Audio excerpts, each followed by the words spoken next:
ये लो खाओ। पापा पहले मुझे। अबे हट, इकलौता बेटा है मेरा, मैं तो उसी को खिलाऊंगा। बाबा आखिर क्या फर्क है बेटा और बेटी में? जब मैं बूढ़ा हो जाऊंगा तो यही आएगा मेरे काम। तुम क्या करोगी मेरे लिए? तुम तो ब्याह के अपने घर चली जाओगी।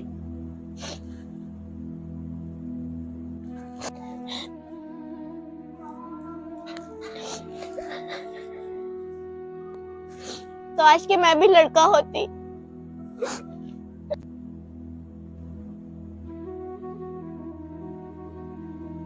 बेटा ये जरा पट्टी भिगो के रख दो। बेटा पट्टी भिगो के रख देना। जब देखो बेटा बेटा करते हो। आपको बुखार है, मुझे नहीं। मैं जा रहा हूँ खेलने के लिए।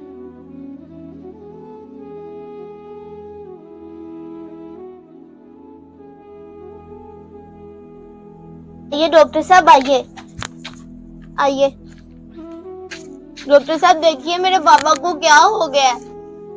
तुम फिक्र ना करो, मैं अभी चेक कर लेता हूँ। सांस लें।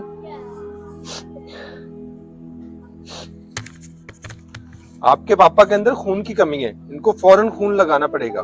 डॉक्टर साहब अब मेरे जिस्म का सारा खून निकाल लो और मेरे पापा को लगा दो, और मेरे पापा को बचा लो डॉक्टर साहब।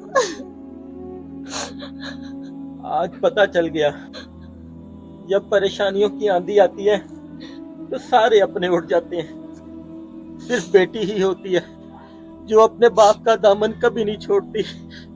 मुझे माफ कर दे बेटी, मुझे माफ कर दे। अगर आपको हमारी वीडियो अच्छी लगी है तो इस प्यारी सी बेटी के लिए वीडियो को लाइक और शेयर लाजमी कीजिएगा।